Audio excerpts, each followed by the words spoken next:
Every week, it's my goal to share a story of someone's journey through their life and financial vineyard. We take you from their roots to the journey of their vines and the influences in the air that have helped craft their delicious lives. Like wine, life and finances have different palates that should be celebrated and not judged. Welcome to Wine and Dime. And this week we have Andrea Bullard as our guest on the show. I think when you hear her background and her journey and all of the adventures she's been on to develop her special gift to the world, you'll be amazed. Andrea actually works with financial planners, so there's probably some tips in here that I'm going to learn as we talk through some ideas and learn more about her journey. What I loved about Andrea is, like all of us at Rooted Planning Group, she is a women-run business. And we're celebrating, even though March is over, we're still celebrating the fact that, it's Women's Awareness and History Month. We push that off for the rest of the year. And I also love the fact that she has some strategies that probably would work across all industries, to be honest. So Andrea, welcome to the show. Well, Amy, thank you so much for having me. I'm looking forward to this. Well, as you know, I always like to start the show just out of curiosity, asking people if they have, since we talk about vineyards being formed, I love to ask people if there's a particular wine that they love and a particular region of wine that they love. I am a one wine drinker and I love Kendall Jackson Chardonnay. It's like all my friends know they actually have it at their house when I go visit. It's just the one wine I fell in love with. And whatever wines I drink, it never compares with that. So Jackson Chardonnay is my flavor, and when you know would tell you that. I actually did a podcast with one of the Kendall Jackson, with the winery. Yeah. It was, I can't remember how long ago now, but they were kind enough to send me a bottle of their Chardonnay, which I very much enjoyed while I was drinking, while I was doing the podcast. So it was not the whole bottle, but a glass of it. Although probably by the end of the night between my husband and I, we probably finished it off because, I do believe it was a Friday as usual. That's Chardonnay is one of the wines that is very versatile in nature. And my favorite region is Finger Lakes Winery, New York Finger Lakes Winery. And Chardonnays for me have to be very buttery. They can't be that crisp, sort of steel barrel aged wine. I really like the oak barrel butteriness of it. And my favorite New York Chardonnay is probably Lakewood's. It's super buttery. So Lakewood is one of the wineries that I often talk about. They have options across the board, but if people like a minerally Chardonnay, they probably wouldn't like this one. So I'll have to try that. So I wrote that down. Love it. Yeah, it's real buttery. It's super, it just kind of, I think of it just like melting in your mouth, not like sweet, but, just that good Chardonnay grape flavor, but buttery to finish. Yeah, I agree with you. I love the oaky taste and more the rich taste. The sweet taste isn't, I think that's why I like the Kendall Jackson. It has more of that oaky full body as opposed to sweet. Yeah, well, so we have something in common already out of the gate. Well, I know I read through your one sheet, which I think is amazing. Really describes a lot of background history on you. But I want to take a step back and kind of dive into how you have come to the place in your life. What was the formation of your vineyard per se? And a little bit of background about you and the development of your business and what you're doing right now to make an impact on the world. I love it. So, I believe in destiny, and I would never have said that when I was younger, but through my life, and I'm sure through many of your listeners, your lives, you wonder sometimes why things happen to you. And I've learned that really becomes our destiny. It's meant to happen. So I'll go way back when I grew up in a small town in Wisconsin, and I grew up with 5 kids. And when I was 18 years of age, I was a freshman in college, and I'll never forget, it was in March, and it was a dreary, cold, rainy day, at 5 o'clock in the afternoon, and I get a call. It was from my oldest brother. And he said, you have to come home. And I said, why? He said, because Dad had a heart attack. And I said, how is he? And I'll never forget him. He goes, he's gone. And that's when my life changed dramatically in two ways. When I went home, he was my dad. And then when 18, your dad is your dad. And I loved him. He was funny. He was actually a loan officer in a bank. Mm-hmm. But what that meant for me was that my life changed because financially, from that point on, 18, I was on my own. Mm-hmm. So my dad had a major heart attack at 45. And you know what that means. He was uninsurable after that point. And so I never knew from that point on what it was like to go back to your mom or your dad say, do you have money? Do you have this? I had to figure it out on its own. Mm. So that became a very changing point in my life. But there's another piece to the story. When I went home, we sat, grown men just cried on my shoulder. And the line was around the funeral home. I mean, this is a small town of about 18,000 people. And they'd cry and they'd say, if it weren't for your dad, I wouldn't have my business. Or if it weren't for your dad, I wouldn't have my farm. And what my dad did as a loan officer, instead of foreclosing on loans, he met with the farmer, the businessman on the weekend or nights and helped him with their business plan. That's what he did. And when he died, they closed the town down. And I still remember going through and people were lined up on the corners. Now, what's amazing when you're 18, you see that, you realize what an impact one man can make. Now, my father never had a college education. And the most he ever made in his life was $13,000. So imagine that he made this difference. That even to this day, if I go back with my adult kids and someone meets me and they look at me and they say, you're Lester Kane's daughter, aren't you? I said, yeah. And they will go on about the impact he made on their life. So when we combine those two, it was destiny. The thing about what I'm doing now, I'm coaching financial advisors and reps because I understand the absolute impact they can have on someone's life. Because from 18 on, I've never known what it's like to go back and say, where's the money? I had to figure it out. Wow. So, I mean, the reason that you started coaching financial planners is because you had this relationship with money, but I'm sure it wasn't a straight and narrow path to that particular focus. So bridge the gap between I planted the actual grapevine and it grew to create a vineyard. Well, yeah. And that's the interesting thing. So I was always passionate about sports. So when it wasn't fashionable, by the way, for women to be in sports, I played Division I Volleyball at University of Wisconsin. And that's probably a whole nother story that needs to be told. I think no one ever told the story of women like myself that really fought for Title IX. And once that Title IX was passed, the fight we had at that point. So it was just my passion was athletics and coaching.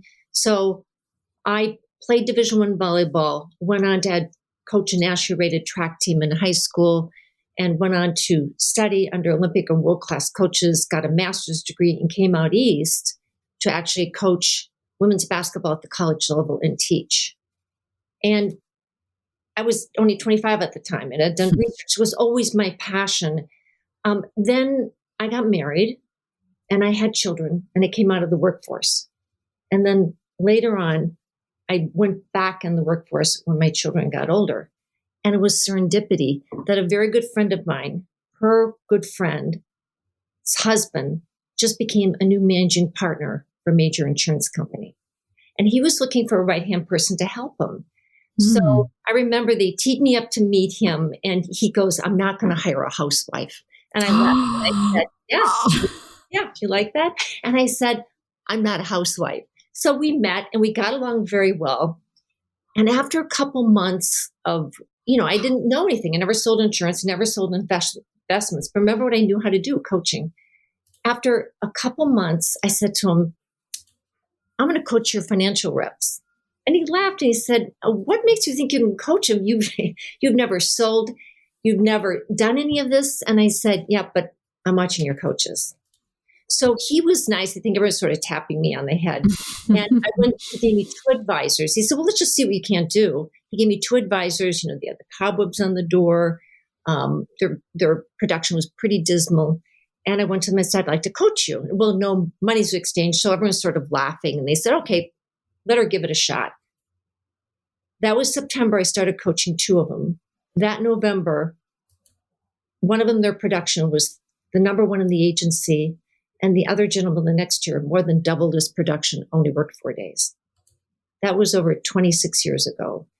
And then since then, my business has grown through referrals because people's business have grown.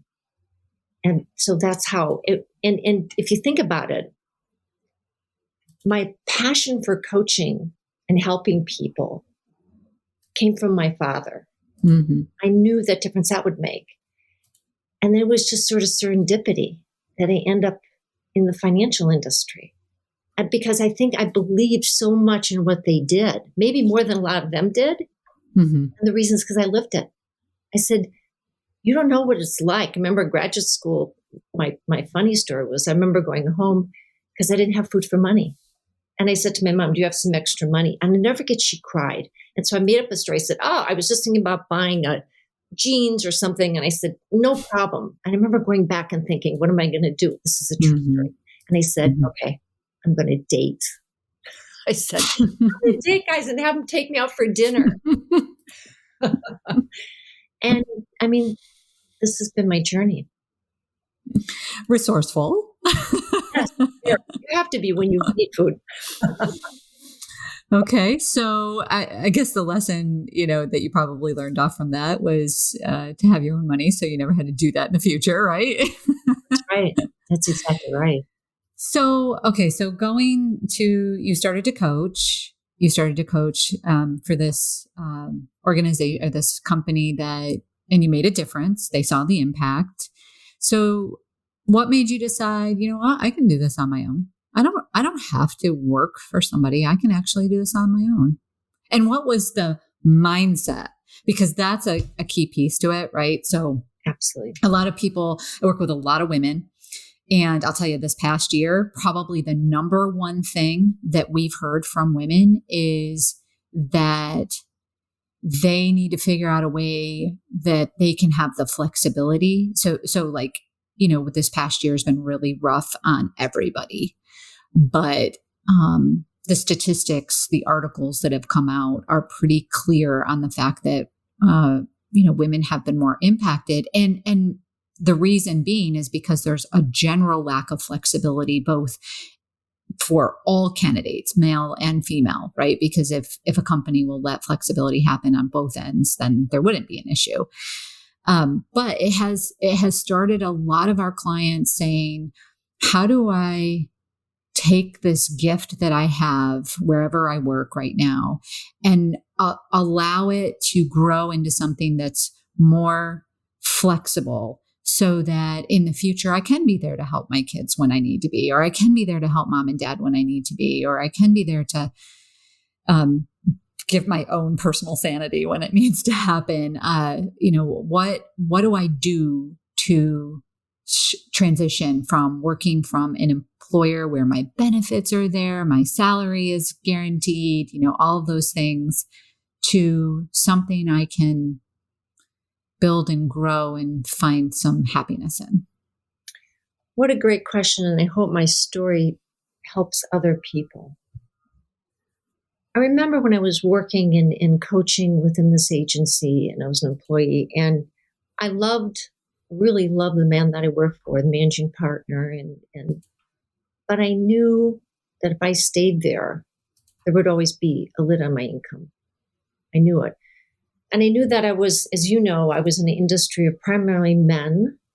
And I said, there's going to be a cap on what I'm going to do. And I did not want that cap. Mm-hmm. And I also knew that, at the time I had 2 children, and I really wanted to make sure that I was going to be able to take them off the bus, that I was going to be able to have dinner with them. And I knew that if I worked for someone else, that wasn't going to happen. Mm-hmm. So there was a woman that through all these times, she had a dream. She wanted to have children, and she just had gotten married. And I had a dream that I wanted to have my own business. So we would meet at this convention for this company in New York City once a year, and we'd share our dreams with each other. Mm-hmm. And I worked for this man around 2.5 years. And I remember the moment I said, I'm just going to do it. I said, there comes a point in your life when you have to believe in you, Mm-hmm. and you have to just take that jump. Mm-hmm. Now, mind you, there was no financial, I had a handful of clients, and that was not going to support my family. And I had to at the time. But I said, you know what? At some point, you have to take that leap of faith. And I remember calling him and resigning, and I gave him a 2.5-month notice Mm-hmm. and said, I put together a plan, and I said, this is how many clients I need financially. And I said, I just need to go out and find those clients. I cried when I left, not cried out of leaving him. I was nervous. And I remember calling my friend who I'd met. And I said, I did it. I decided to take the leap. I have my own business now. A week later, she called me, and she happened to be a secretary for one of the largest managing partners in New York City. And she said, Andrea, you won't believe this. I said, what? He said, I talked with him, and he's inviting you to come in and speak to 3 groups, and you can pitch yourself as a coach. He's never, ever done this before, but I convinced him in that he had to invite you. So I hired a speech coach, and I worked on this presentation night and day, because I knew I had 3 tries to try and get the clients that I needed. And I still remember going into New York City. I was so nervous, and drove my car, didn't have the money to stay in New York City. So I drove early in the morning, took the train in, looking up at this big building. It was the Chrysler building, saying, okay, here it is. Mm-hmm. And I remember that night, I gave 3 presentations. It's 9:00 at night. I'm in Darien, Connecticut, with a 3-hour drive home, watching someone steal a car across from me, crying to my husband saying, 28 people just signed up. We're in business. Oh my gosh. Yep. Never forget that. So it was, it's that leap of faith I think we all have to take. And it was knowing people, this woman, I just had that connection, but then I just didn't take that for granted. I hired someone, and I worked and worked and worked. I knew that I had to nail that presentation. So that's how it all got started. Mm-hmm.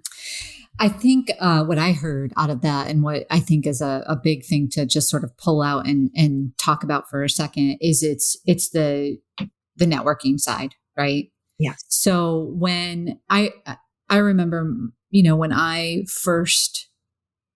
my husband and I first started talking about me going independent, I was, hindsight's 2020, because I wish I had done it many, many years ago prior to when I did do it.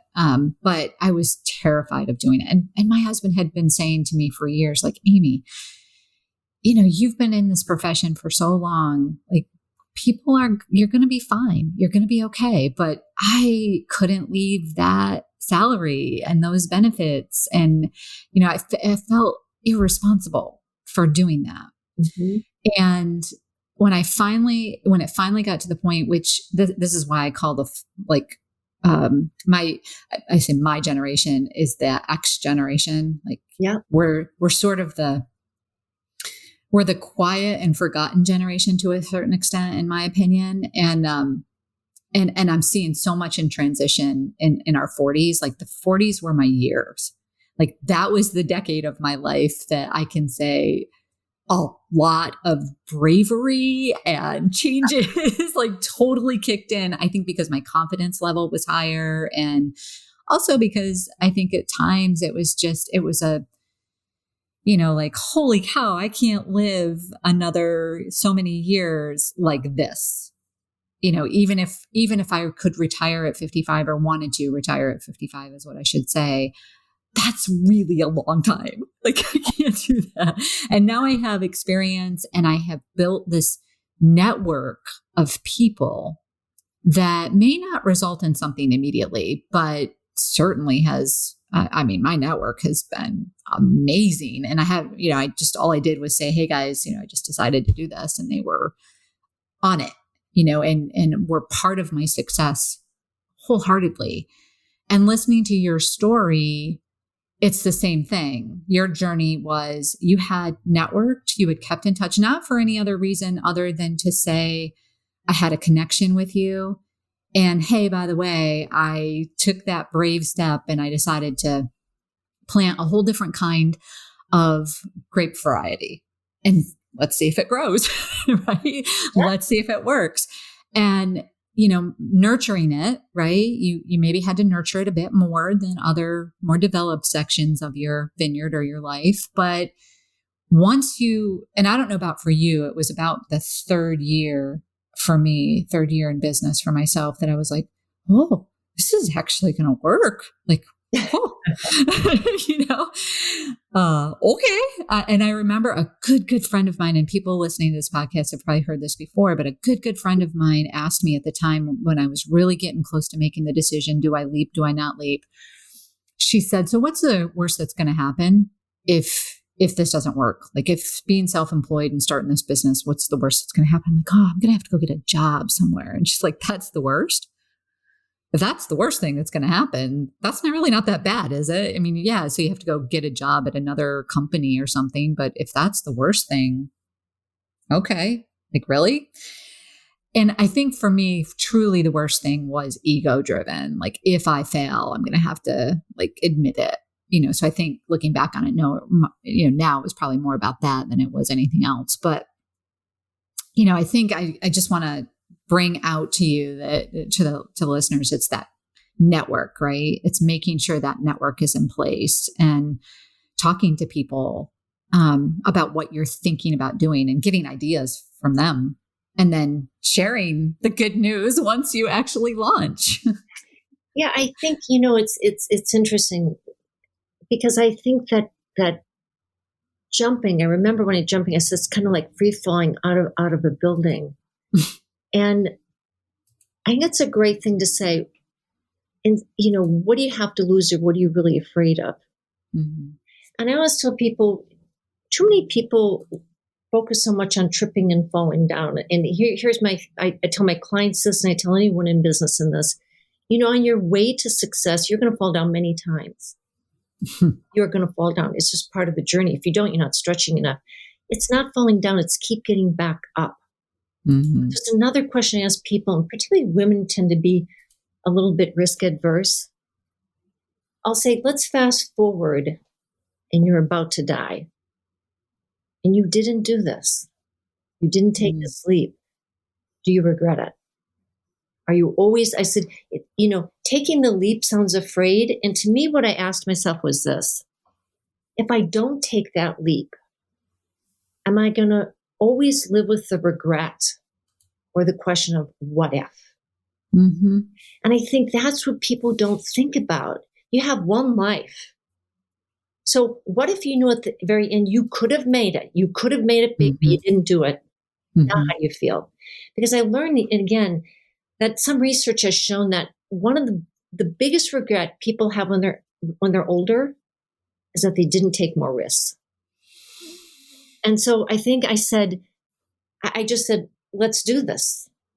Let's believe in what you do, believe in helping more people, and take that leap. Because if you don't, I didn't want to live with the what ifs. Mm-hmm, mm-hmm. And I think I built this business on that. I mean, 15 years ago when I wrote my first book, and you're in the industry, the turnkey system for financial advisors and reps, I felt like Don Quixote. That's all I can say, because I'm a woman in a man's industry, and I was in Wall Street, New York City, and telling them that how they structured their business, they were wrong. And they're all looking at me like, who are you? And I said, you don't want to hire assistants. And everyone says, Andrea, you're crazy. I said, well, let me ask you a question. Do you want someone to assist you, or do you want someone to run your office? And they say, I want someone to run my office. I said, great. Then hire an office manager. Mm-hmm. And I said, what's taking your time is you're delegating. What if you ran it through systems?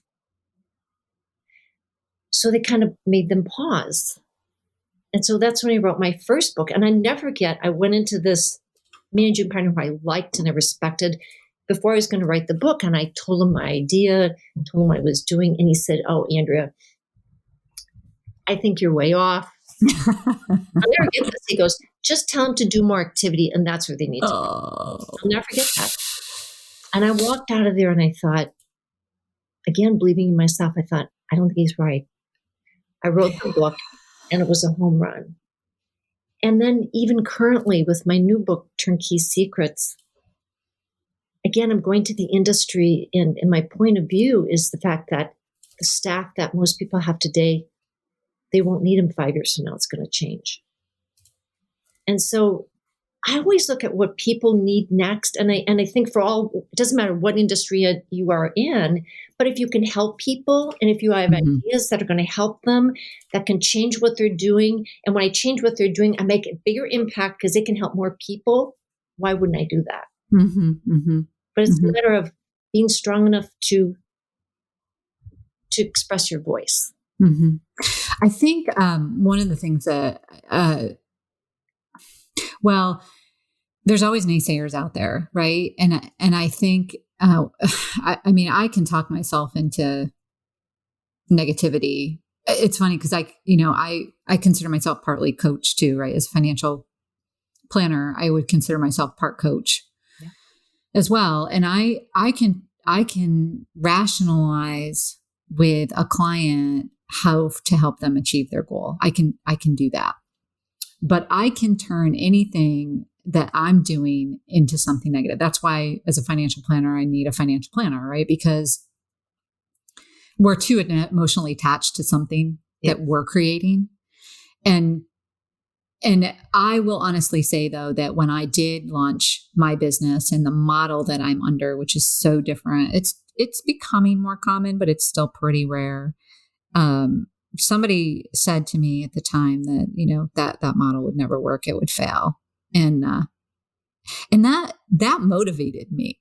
that motivated me to say, I remember like that was between being told, well, the worst I could do is, basically have to go get a job or recognizing that, and being told that my model would fail. Like that to me was, oh yeah, watch me. It's kind of like your book will never work or will never, be a hit. Well, okay, watch me. I believed I had a service that people wanted. And it's not I don't run our business the traditional financial services way. We don't get paid on commission. We don't even get paid based on assets under management. We have a flat fee. Totally didn't know anybody else other than one person in the profession that did it. And I researched her company and she was kind enough to respond to a couple emails that I sent to her, knowing how incredibly busy she was. But and I told her, I was upfront and I said, I just want you to know I'm sort of cyber stalking you because I just love the way your practice is being run. And that's how I want to run my practice. And she didn't have the time to mentor me, but she opened up her staff members to me. I mean, it was just this ideal situation. I was so lucky to have her.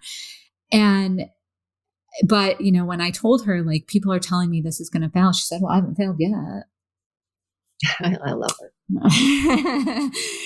I think it's, I guess where I'm sharing that and, piggybacking on your story is because I want people that are listening to your journey to understand there's going to be naysayers, but don't let them should on you.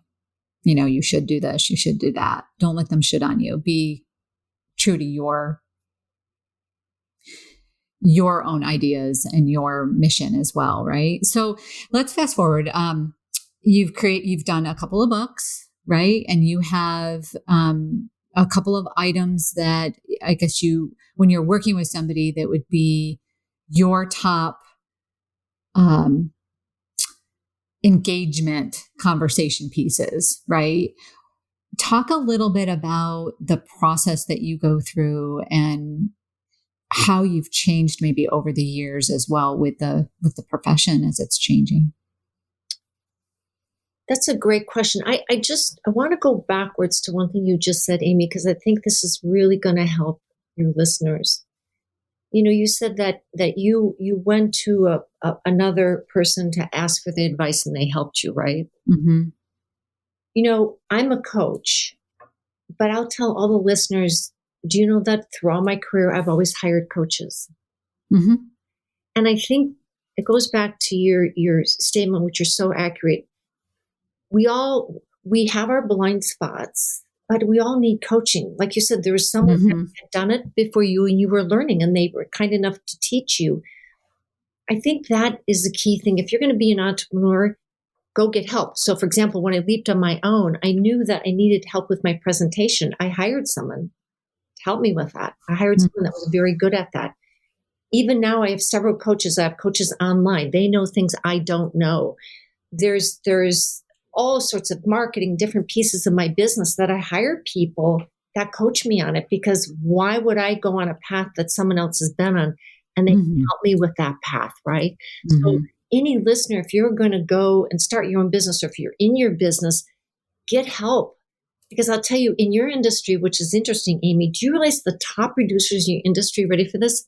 The average top producer has 4 different coaches. And that's what people don't realize. And if you look at presidents of the United States or CEOs, they all have coaches. They help. And I think I want women to learn that. Stop doing it alone, because mainly the men I coach, they have tons of coaches to help with that. And where I have come in to answer your last question about helping people, how it's changed. So I used to coach just the advisor by themselves. But if you're an entrepreneur, so whether you're in the investment insurance industry or whether you're starting your own business, who's that first person that you need to hire? For example, do you need a salesperson? Do you need an office manager? Do you need someone to do online marketing?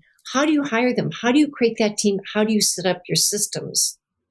So how I've changed now is I don't just coach the advisor. I coach the advisor and the team. And here's why. If they're a team, it's like a football team. I don't just coach the quarterback. They coach all the team members. So I now coach and train the team members on the systems, because you're the advisor. You know what your unique ability is. You're out there seeing people. But if the team is going to set up the systems, I want to coach them how to do it and join everyone together. And then we talk about, how are we one? What's a message? What's the concierge service we need to give to our clients? We're all thinking. Everyone's thinking together. It's not just the advisor who's the owner of the business. Get brilliant people in your team that are all thinking. And that should be for any entrepreneur. If you're, whatever you do, if you have a team member that joins your team and they're smarter than you in their area, you have 2 brains together. Now your business is much more powerful, and it gives you leverage of your time. Yeah, I can say honestly, like that's one of those learning opportunities that I experienced. I was very fortunate, and the practice grew pretty quickly within the first 1.5 to 2 years. And at that point in time, I didn't believe that the practice was going to grow that quickly. So I didn't have a plan to add the next person. Or a plan to know what should be the next person. And so early on in the corporate development, and the succession in which I hired could have been different and should have been different. I don't regret the person that I brought on at all, because she's a fabulous team member, wonderful financial planner. But in reality, it probably should have been an office manager. But we worked through it, and, things have changed over time at this point. And actually, lately, we've been talking, like the next hire is actually a person who is specifically designated to help me. That is going to be the next hire on the team, and they'll integrate and work with other team members too. And they're certain, but that person that's designated to help with the calendar and the emails and some of that sort of stuff is really going to make me be a better planner for our clients if I'm not doing some of those things that can be handled by somebody else, right? Yeah. But I can honestly sit here today and say, I mean, I did have a coach. Within the first year, I hired a coach, and I've had several coaches. Actually, my last coach that I have right now, I've been with her for almost 2 years. And you would think, well, what do you talk to somebody for 2 years? I'm like, well, it's the same with a financial planner. The business changes, your life changes. A coach doesn't just help you through one transition. A coach helps you through multiple transitions. And I don't even care if you're a solopreneur, like your business is going to change over time. The profession is changing over time. So it's really important to me anyways, that I have that person who's looking from a different angle than me at the business and asking me those questions that in reality, I'm like, oh God, I hate it that you asked me that question, but it's such a good question, because now I'm going to have to actually face the fact that, I've got to make a change or that I don't really want to give the answer. That's always, to me, that's an indicator that I'm doing something I know that I shouldn't be. Because when they ask the question, I'm like, right. I don't want to tell you, Because we want to hide. Do you know what I mean? It's like we have our blind spots, but let's be honest about it. I worked with Olympic athletes and worked under Olympic or world class coaches, and everyone thinks, oh, they're just self-motivated. They'll come in the gym at 3:00 in the morning by themselves. No, they won't. They won't. They're human. There's times that they're going to stop or they get tired or they don't believe. That's why they have many coaches. So why do we as entrepreneurs think that we're different? Let's be honest about it. There's times we don't believe or we have blind spots. Or like you said, we don't want to hear what they have to say because we don't want to push ourselves harder, right? We'd either sit back and have a glass of wine. Let's be honest. That's right. I mean, we would. It's what a coach is meant to do. And I think the entrepreneur, it just breaks my heart watching entrepreneurs, whether a financial advisor or whether they're an entrepreneur, because they don't hire people, like you said, quick enough. The financial advisor, here's what they do. They hire the wrong people always. Because they're not thinking about that model. They're not thinking, and they don't know how to hire.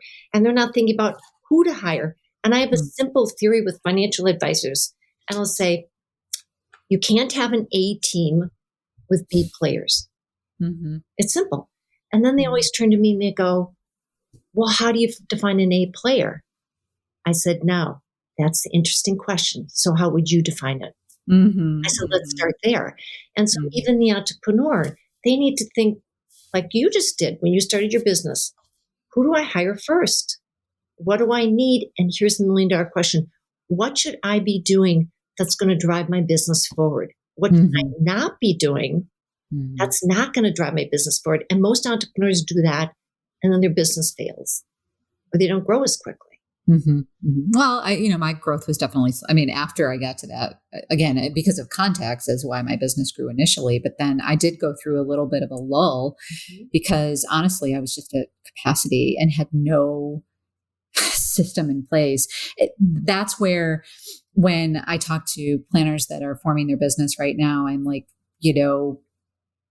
you think about, well, what if my practice doesn't go? What if, you don't think about, well, what if it does? Like, what's the plan? Like, if this takes off, what's the plan? And I failed to do that. I'll admit it. I failed to do that. And it caused a very stressful period of time in my life because, here I was doing exactly what I wanted to do. My business was thriving. Things were going very well with the growth of the business. I was out of the high risk. I always think there's a risk, but out of the high risk of I'm going to have to go get a job, if this doesn't work. But was working nonstop. So my goal wasn't to do that. My goal was to work with really great people that were, that I understood their demographics, that, they had real problems that needed to be solved. And we were very similar in, that late baby boomer generation, or in the X generation, or the early millennial generation, right? So our team understood that group of people, but I never let myself think about, well, what if this actually works really well? What's my next step? And that's the one thing that I always say to new financial planners, like, plan for both. Plan for slow growth and plan for rapid growth, because that was the learning lesson, the successful failure, I'll call it, that I went through during my 2.5 to 3 year, early 4-year window. And I wish that I had that open, okay, let me go back. Like, before I even launched my business, if I could do it all over again, before I even launched my business, I would have hired a coach while I was still working for the other company. Yeah. And they would have asked me those questions. So here's a new question I'll ask you, and I'll ask all listeners out there. What would it feel like, Amy, if you could build it even now, but never have to be there? What do you mean? Build it, but never have to be there? You don't have to be there. You build it. Your business runs by itself. So for me, that's never been of interest. I've always wanted to be involved in it. What if you could choose when you involve, who you're involved with, and do exactly what you want to do? And I think I'm there now. I love it. For the most part. But it took 6 years to figure it out. Yeah. And I think that's, again, I'll say to financial advisors, I said this to a client, and I started working with them 3 years ago. And this guy had a nice practice, a nice business.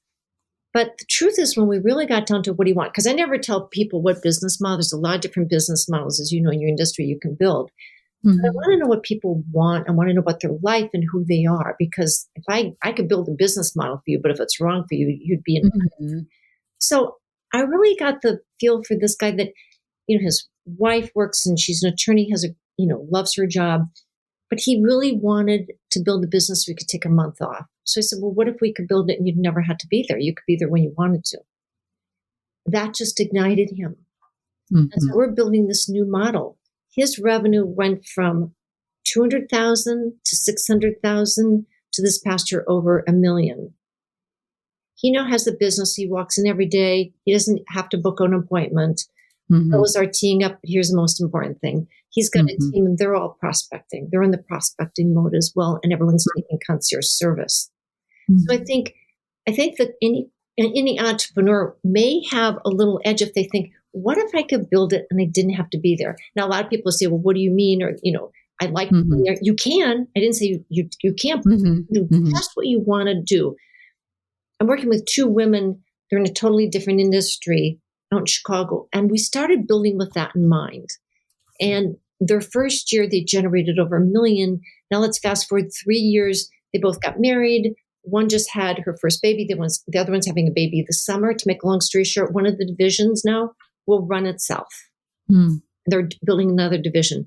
Why that's important to them now? That division will run. They each have a revenue. They have someone running it. They've got little kids. Mm-hmm. They want that time with them. Yeah. They're still building, but they don't have to be there. Right. So it's just a provocative question I love to ask people. And I think it gets people thinking a little bit differently. And that's true for any business. So anybody that's listening, that's something that's for any business that you're building. I mean, that's something you should be thinking about regardless. Well, Andrea, I just realized the time that we have runneth away with. This has been such an intriguing conversation. I want to thank you very much. I have 2 final questions that I just want to toss out at you, because I'm always just so curious about people's mindset around both of these. But the first question that I want to close with is, what's your definition of success? I think the definition of success is being happy every day of your life. And when I say that, I mean, some days you'll be sweating and be working hard. But at the enjoying and loving every day and living the life that you're happy with. And that has to be self-defined. Like I'll tell people, I can't tell you what's going to make you happy. You have to decide. So I think it's just being happy with the type of life you're living and who you are. That's a wonderful definition of success. And then my final question is, it's kind of a section we call Nourish Your Vines, where we take just a few minutes to ask our guests to provide maybe one financial lesson that you've learned in your life or that somebody gave you early on or even recently that was very impactful to you. I think I can say this to all my listeners, to all your listeners or anyone, Amy. The biggest advice I get to anyone is when it comes to your finances, please don't do it alone. I mean, I coach probably some of the best financial advisors and reps in the world. And I will tell you, one thing, the advantage that the wealthy have is they've gotten advice. They did not do it alone. And so I've been, when I got on this journey of coaching financial advisors and reps, I've had some of the greatest advice. And I wouldn't have had it if I weren't listening to them and working with them. So I can only say to your listeners, do not do this alone. And I think that's the biggest advice I have for them. Well, I'm prejudiced, but I believe that as well. Andrea, thank you so much for being on the show. Where can people get a hold of you if they want to work with you? Well, I have two things I want to say. They can go on my website, which is AndreaBullard.com. But I'd also like to give any of your listeners a guest, whether they're an advisor, there'll be a special little gift for them. But even if you're entrepreneur going to do your own hiring, you can go to AndreaBullard.com/free. And you're going to come to a page where I've written a hiring system booklet. And whether you're an advisor or not, you can take the concepts there and apply them to your business. And for advisors, I've created a case prep template, and which is invaluable. So I'd like to give those free gifts to your listeners, and hopefully can help any of them. We'll certainly put those links in the show notes, and we appreciate all your time extra time that you've given us today. And great conversation, great, amazing journey. Thank you so much for sharing that. And for those of you that like what you're hearing here, hop on over, rate our show. Make sure you visit Andrea's website. Her LinkedIn profile will also be posted. And we would love to hear any questions that you have. Certainly we can pass them on to Andrea if you want us to, but we'd love to hear any questions that you have in the future about coaching. We'd love to have Andrea back on to answer those questions if she's so willing. But again, Andrea, thank you so much for your time today. Well, Amy, thank you. This was very much a pleasure, and I wish everyone much happiness and much success in your life. Just go for it. So that's my advice to all you. Just go for it. Don't think about it. Just do it. Perfect way to end the show. Just go for it. Thank you, Andrea. All right, Amy. Thank you so much. And that will about do it for today's episode of Wine and Dime. You can contact Amy through the website, www.rootedpg.com, or amy@rootedpg.com. You can also follow us on Facebook and Instagram @rootedpg for the latest news. And if you have any questions, comments, or topics you would like to hear about, feel free to let us know. And don't forget to rate and subscribe the show wherever you get your podcasts. And again, thank you for listening, and be sure to tune in next time.